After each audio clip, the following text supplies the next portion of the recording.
Right now, it's 2026, and the world's most critical energy choke point has been enveloped in a deep, sweeping shadow.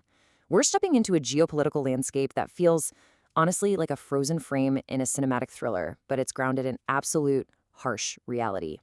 The Strait of Hormuz, which is historically this bustling artery of global trade, is now the stage for a grim, silent, and incredibly tense standoff. We're analyzing an unprecedented oil siege today, an architecture of global bottleneck designed with just chilling, calculated precision.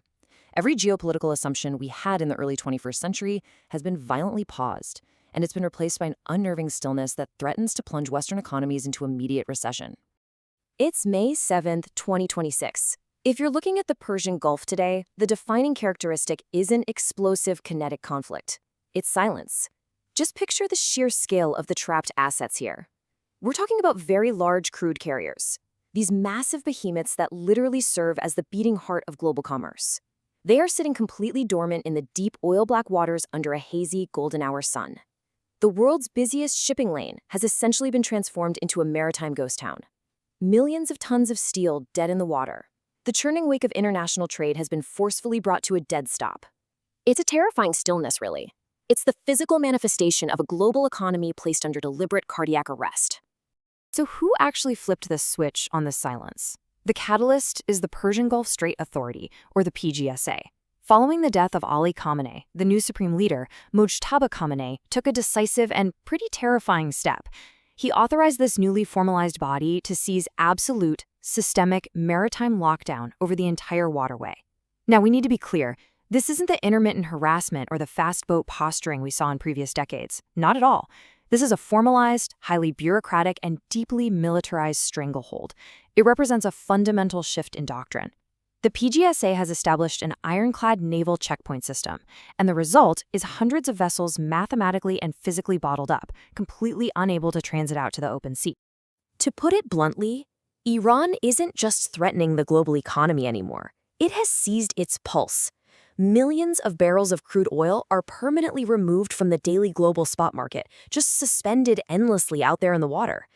This isn't some theoretical forecast or a threat of future kinetic action. It's a current, strangling grip on the macroeconomic reality of the West. It is the lifeblood of the global energy supply chain held in stasis.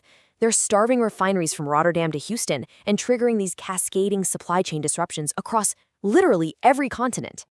Section 1, Anatomy of the Economic Siege. $4.56. That is the immediate, localized fiscal pain of a faraway physical blockade, manifesting practically overnight at the American pump. But you have to understand, this violent spike is merely the surface layer of a much deeper macroeconomic shockwave. We are witnessing an unprecedented, immediate shock to Brent crude and WTI futures. They're shattering previous resistance levels in a single trading session. Tehran's old doctrine of maximum lethality has deliberately morphed into a pure, unadulterated economic siege. By simply denying the physical movement of those trapped vessels, the regime is executing its ultimate, undeniable leverage. They're enforcing staggering economic pain and spiraling inflation thousands of miles away from the Persian Gulf, injecting it directly into the political capitals of the West. 21. The entire architecture of modern global energy security is funneled through an extreme geographic vulnerability that is just 21 miles wide. And the depth of these shipping lanes is entirely unforgiving. Fully loaded, very large crude carriers can't just be rerouted. They're confined by the inflexible bathymetry of the strait itself. The regime is gambling its entire existence on this sheer topical bottleneck. They're exploiting the inescapable reality that a quarter of the world's daily oil consumption and a third of its liquefied natural gas must pass through this singular, narrow stretch of water.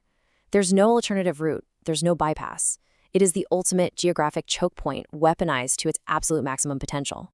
Let's look at the structural breakdown of the scheme theory, because it's happening on a civilizational scale. First up, the leverage. It's a total global oil blockade that completely freezes the international spot market. Second, the demand. Tehran calculates that the resulting economic agony, the cascading inflation and industrial shutdowns will force Western capitals to capitulate and sign a highly specific, favorable peace deal. But then there's the third element, the immense risk. This is the ticking clock of a ridiculously high-stakes staring contest, because by shutting down the strait, Iran is simultaneously choking off its own primary economic arteries. The regime is betting everything on a timeline of political fragility. The core equation boils down to this. Will Western leaders who are facing energy-driven recessions and absolutely furious electorates break first, or will Tehran's deeply sanctioned government fracture from immense internal macroeconomic pressure before they can extract a deal? It's mutually assured economic destruction, just hovering right there on a razor's edge. The execution of this relies on a cold, grueling, three-step strategic formula. Step 1, completely blockade the physical choke point, halt the massive analog shipping assets right in their tracks, and create a highly visible hostage scenario out on the water. Step 2, apply maximum macroeconomic leverage. Just let the futures markets panic, let the supply chain disruptions compound, and watch the localized fiscal pain destabilize foreign governments. And finally, Step 3, force favorable geopolitical concessions using that exact widespread panic. This isn't a war of attrition waged with bullets and missiles anymore. It is an exhaustively calculated algorithmic deployment of economic starvation. They've essentially transformed 21 miles of seawater into the most powerful weapon on Earth. Section 2. The emblem and the map. The cultural bridge. Now I want you to notice how the central emblem of the Iranian flag mirrors the harsh, jagged reality of the coastline. It's a national symbol that represents a state entirely and fundamentally decoupled from the West. The elegant curves of that emblem seamlessly morph into the tactical heat map of the jagged coast itself. The ideology of the state is mapped directly onto the bathymetry and topography of its defense. It's a visual echo of absolute defiance. The deep national ideology dictates the military posture here.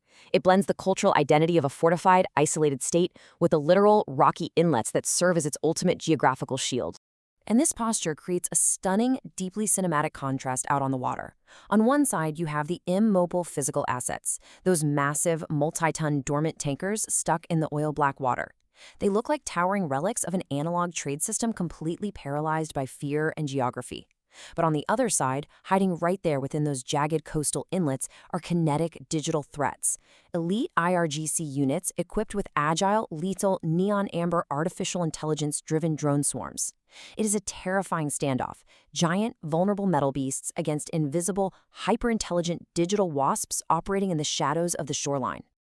What we're observing is the total redefinition of naval warfare in the 21st century.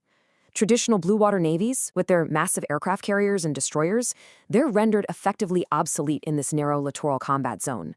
Instead, elite IRGC units are utilizing the jagged inlets as virtually undetectable launchpads. From these coastal caves, they deploy decentralized kill webs through AI-driven targeting swarms. This is asymmetric sea denial pushed to its absolute technological apex. The precise geographical advantage of the coast, combined with cutting-edge algorithmic targeting, has rewritten the rules of maritime engagement entirely. The coast itself has essentially become an intelligent, impenetrable weapons system. Section 3. The 1979 Historical Loop. Echoes of Revolution. To truly comprehend the strategic calculus of 2026, we actually have to undertake a deep, pedantic historical analysis of 1979. The source material explicitly connects today's standoff to the days of revolution and that initial break from Western influence. It's a historical loop, repeating itself in real time. Think about it. In 1979, the political climate was defined by a stunning hostage crisis that paralyzed a superpower. Today, that direct blueprint is being utilized again, but on a macroeconomic scale. They aren't holding 52 diplomats anymore. They are holding the entire global oil supply hostage. The sentiment of stark defiance that birthed the revolution has matured. It's casting a profound, decades-long echo across the waters of the Persian Gulf. But make no mistake, the stakes have escalated exponentially here. We've shifted from ideological defiance to total decoupling. Back in 1979, the conflict was an analog, 16mm era cultural and political revolution. It was a raw, street-level rejection of Western interference. Fast forward to 2026, and total decoupling means an airtight digital, financial, and physical separation from the Western world order. The underlying DNA of the revolution is identical for sure, but the execution has evolved into a highly sophisticated, financially isolated fortress state. The analog protests of the past have been replaced by an AI-fortified blockade.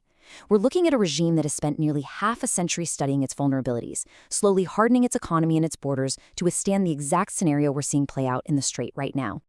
The past is the blueprint, but the current map is much more dangerous. That really sums it up perfectly.